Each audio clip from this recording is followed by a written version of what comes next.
Assalamualaikum warahmatullahi wabarakatuh. Selamat malam. Kami dari kelompok 12 mata kuliah kelas rekayasa sistem industri akan mempresentasikan hasil diskusi kami pada case study dari Value Stream Mapping yang berjudul Value Stream Mapping at Excavator Manufacturing Company. Next.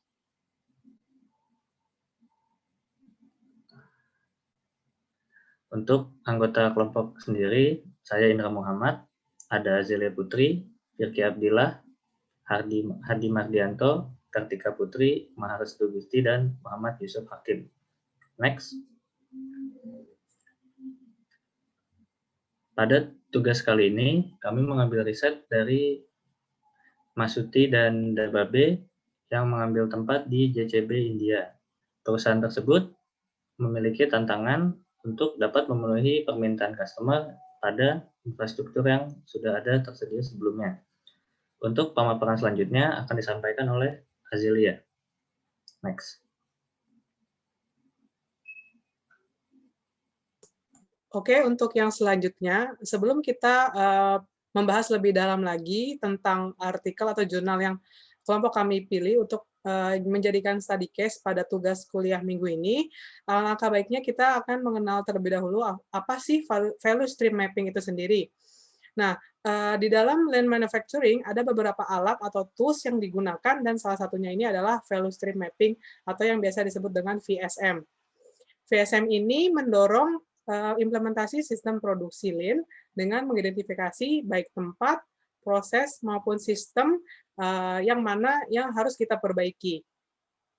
Kemudian tools ini juga digunakan untuk mengetahui skenario atau current condition dari suatu proses di suatu perusahaan yang mana nantinya akan kita membuatkan peta sesuai dengan current state map kita, kemudian kita menentukan masalah, dan kita memecahkan masalah tersebut sehingga proses atau sistem di perusahaan itu akan lebih baik lagi ke depannya. Tools ini mengidentifikasi dari semua proses, yakni dari customer order, kemudian ada dari total proses manufacturing, hingga pengiriman produk ke pelanggan. Kemudian, untuk value stream mapping ini sendiri mempunyai beberapa manfaat, yang salah satunya itu adalah kita dapat mengetahui peluang-peluang atau opportunities perbaikan untuk periode waktu yang akan datang. Kita juga dapat melihat aliran proses ataupun aliran informasi dari sistem ataupun proses atau operasi yang ada di dalam suatu perusahaan, sehingga dengan mudah kita dapat menentukan bottleneck atau hambatan dari operasi tersebut. Seperti yang sudah saya jelaskan sebelumnya, VSM ini adalah kita dapat mengidentifikasi mulai dari proses customer order hingga sampai pengiriman produk ke pelanggan, dan VSM ini berguna untuk kita mendapatkan pandangan secara luas aktivitas perusahaan yang kita jalankan.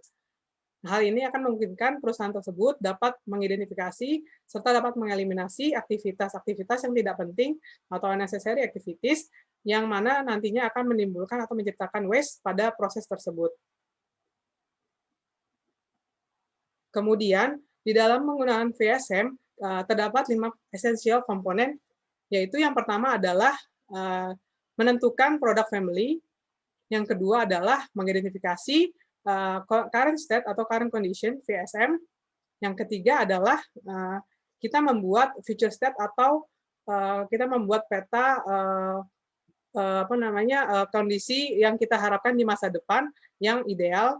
Kemudian yang keempat adalah evaluasi secara kontinu pada future state yang kita telah buat selama 30 hari, 60 hari, maupun 90 hari untuk pengontrolan apakah sudah sesuai dengan harapan. Yang terakhir ini adalah comprehensive work plan, di mana kita dapat menggunakannya untuk mencapai the future state yang kita inginkan. Kemudian selanjutnya slide-slide berikutnya akan kita breakdown satu-satu, baik itu penjelasannya maupun juga kita kaitkan dengan studi kasus yang telah kami pilih untuk tugas kuliah minggu ini. Dipersilakan.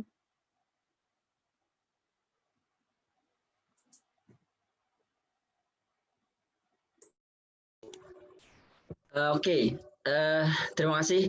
Selanjutnya, sesuai yang tadi disampaikan oleh kawan saya terkait 5 essential components yang membangun dari VSM ini ya.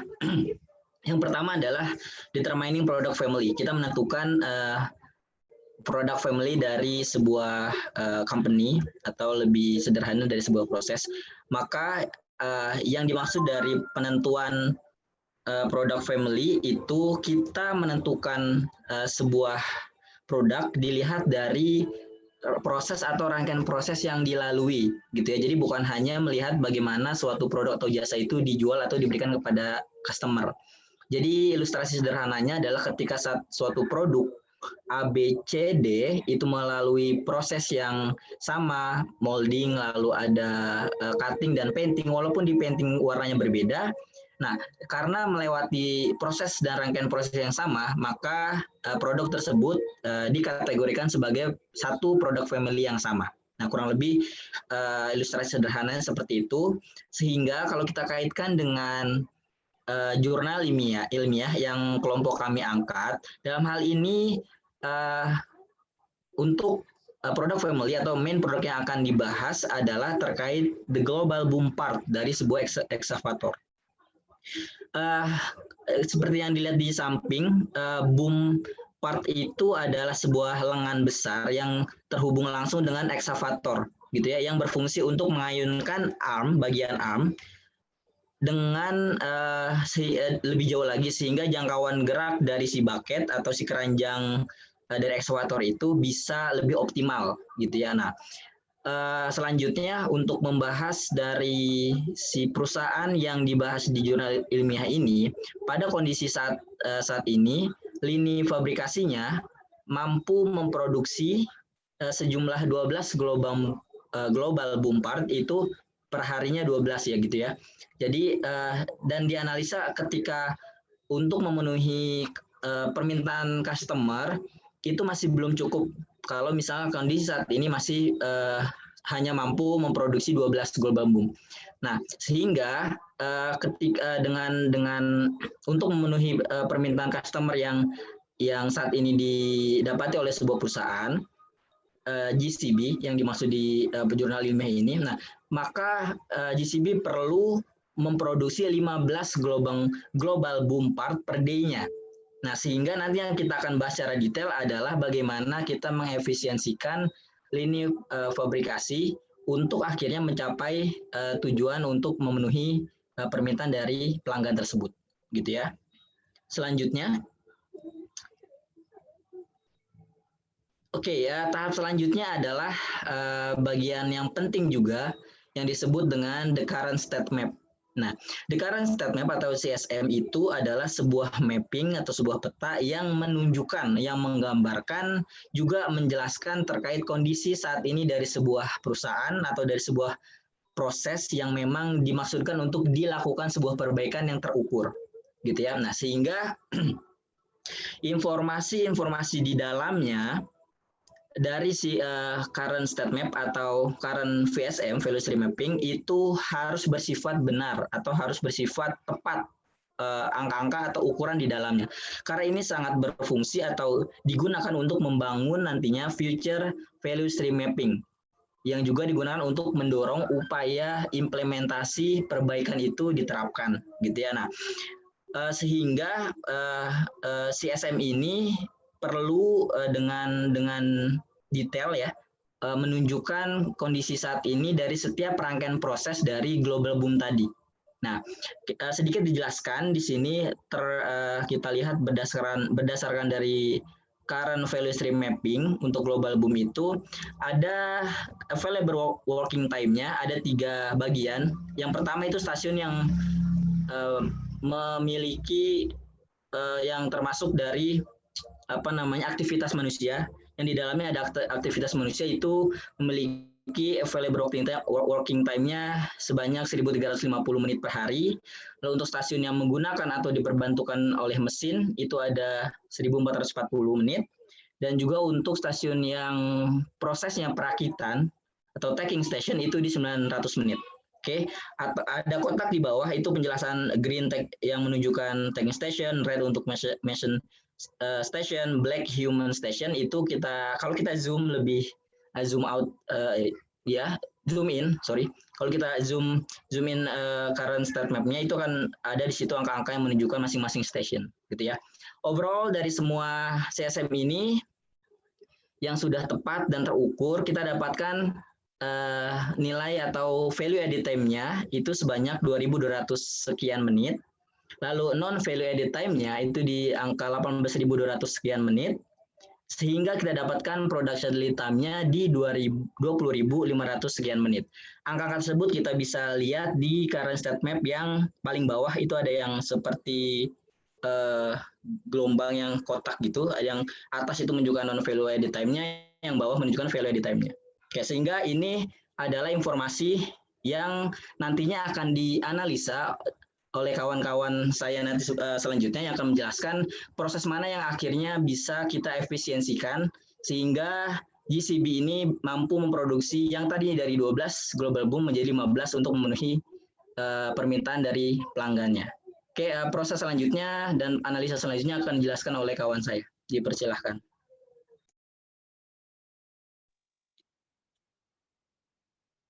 Oke, terima kasih penjelasannya dari Mbak Azelia dan juga Mas Restu.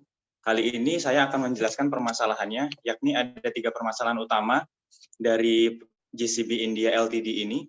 Permasalahan utama muncul manakala melakukan produksi untuk oversize tackle, di mana diketahui bahwa pengerjaan part tersebut memerlukan pengerjaan oleh 2 orang untuk menjepit tackle secara manual dengan lengan beban seberat 664 kg. Di mana hal tersebut menyebabkan kelelahan bagi para pekerjanya, memerlukan waktu selama pengerjaan pun selama 30 menit juga. Kemudian solusi yang dihasilkan, pengerjaan oversize tackle tersebut dilakukan menggunakan tackle mekanis, di mana waktu proses pengerjaannya selama 12 menit, yang mana artinya kita dapat meminimalisir waste sampai dengan 18 menit waktu siklus. Itu contohnya ada di situ mekanis tackle-nya, ada di bawah gambar tabelnya. Seperti dapat kita lihat pada CSM dan VSM, ada gambar di samping, ada 2 kotak itu. Diketahui bahwa bagian center section welding 1 maupun welding 2 mengalami penurunan unproductive time atau waste time. Kemudian masalah kedua, next.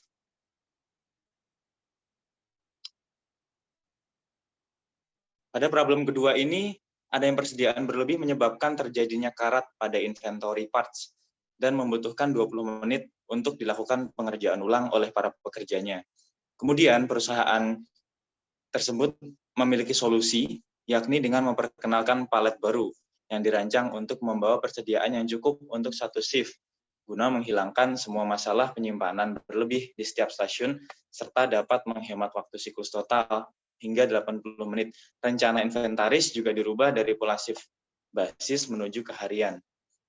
Kemudian waste yang dihilangkan juga cukup besar, yang tadinya 80 menit dari waktu siklus, di mana proses center boss stacking 400 menjadi 320 menit, seperti kita bisa lihat di gambar perbandingan CSM dan VSM, dan proses di foot boss stacking pun yang tadinya dari 500 menjadi 420 menit. Seperti dapat kita lihat di CSM dan VSM di samping, diketahui bahwa di bagian center boss stacking dan foot boss stacking mengalami penurunan unproductive time atau waste time. Problem ketiga akan dijelaskan oleh teman saya, Tika. Silahkan.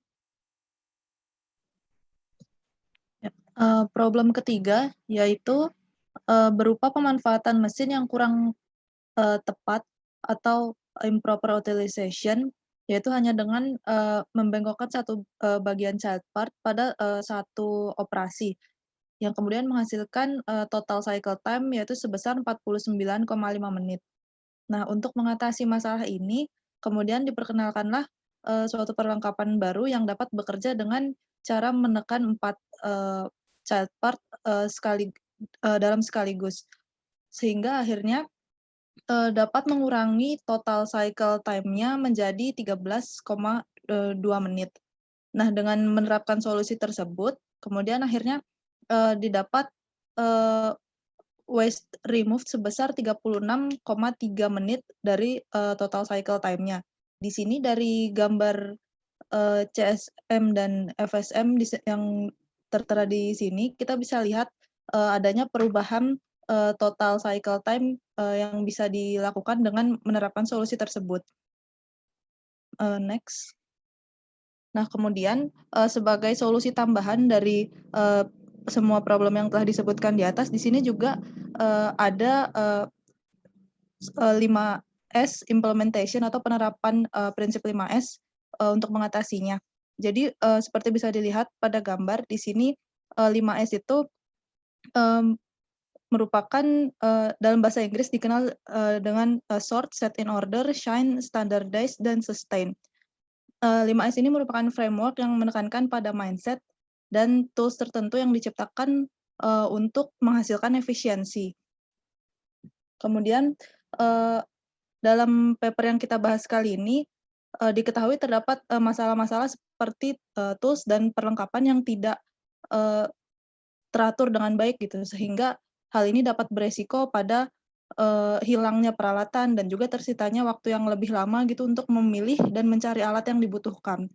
Kemudian dengan desain pallet yang baru dengan kompartemen yang sudah diatur sedemikian rupa untuk menempatkan tools dan equipment yang diperlukan, akhirnya waktu yang dibutuhkan oleh pekerja jadi lebih singkat gitu dalam memilih tools, dan juga hal ini menghasilkan resiko yang lebih sedikit gitu dalam terjadinya kehilangan atau adanya kerusakan tools karena penempatan yang tidak teratur atau not organized tadi.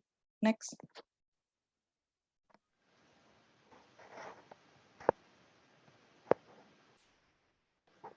Ya, oke.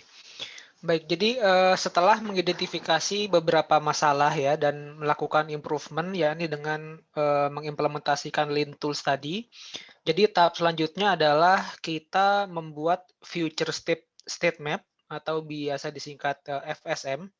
Jadi pada case ini sebagaimana yang terlihat pada gambar, pada future state map telah dipetakan proses baru. Jadi setelah dilakukan improvement melalui implementasi Lean Tools, pada titik-titik yang memiliki peluang untuk dilakukan improvement, baik itu di assembly station, machine station maupun human station ya. Jadi di gambar ditunjukkan pada tanda-tanda bintang yang berwarna merah muda, ungu dan kuning ini, di mana pada titik-titik tersebut memperlihatkan suatu perubahan proses yang lebih baik ya. Jadi sebuah improvement sehingga terlihat pengurangan waktu proses baik itu dari value edit time-nya maupun non value edit time-nya dibandingkan dengan proses sebelum dilakukan improvement. Ya, seperti yang digambarkan tadi pada current state map.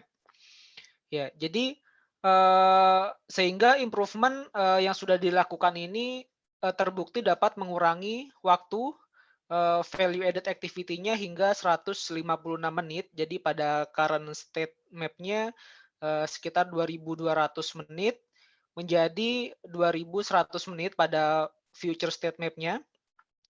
Dan juga bisa mengurangi waktu non-value added time-nya hingga 430 menit. Jadi yang awalnya di current state map 18.000 menit, sekarang menjadi 17.700 menit.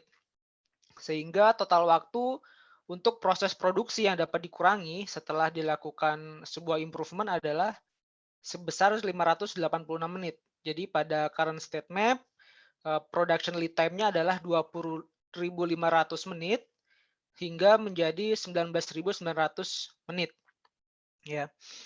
Jadi apabila dikonversi dengan biaya yang harus dikeluarkan oleh perusahaan, maka perusahaan telah melakukan penghematan biaya sekitar 1,5 juta rupiah atau setara dengan 310 juta rupiah per tahunnya. Sehingga hal ini menunjukkan bahwasanya penggunaan value stream mapping efektif sebagai salah satu strategi untuk mengurangi kos perusahaan. Ya, next. Oke, baik. Dua komponen terakhir adalah the 30, 60, 90 days future state VSM yang dapat diartikan sebagai continuous evaluation dan juga comprehensive work plan yang berisikan identifikasi detail text, juga due date, dan juga person responsible. Merupakan dua komponen penting untuk mewujudkan FSM menggantikan CSM, dan memonitoring agar perubahan CSM sesuai jalurnya untuk menuju FSM. Namun sayangnya tidak ditemukan adanya continuous evaluation dan comprehensive work plan pada paper ini. Kemungkinan kedua hal tersebut adalah konfi atau di luar dari batasan masalah atau objektif dari pelaporan hasil penelitian. Next.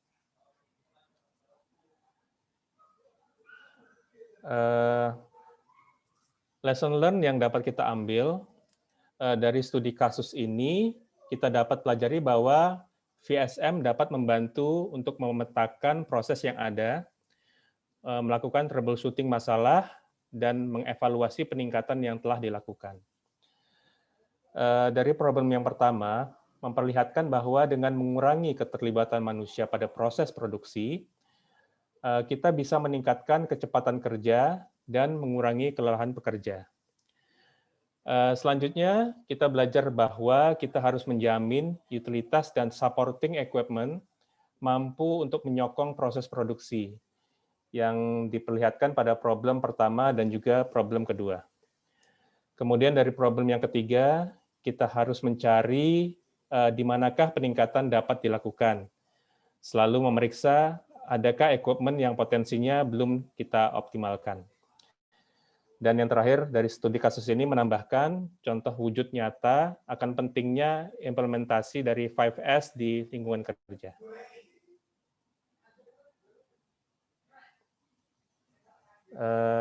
Demikian presentasi case study value stream mapping dari kelompok 12. Kami akhiri. Wabillahi taufiq wal hidayah. Wassalamualaikum warahmatullahi wabarakatuh.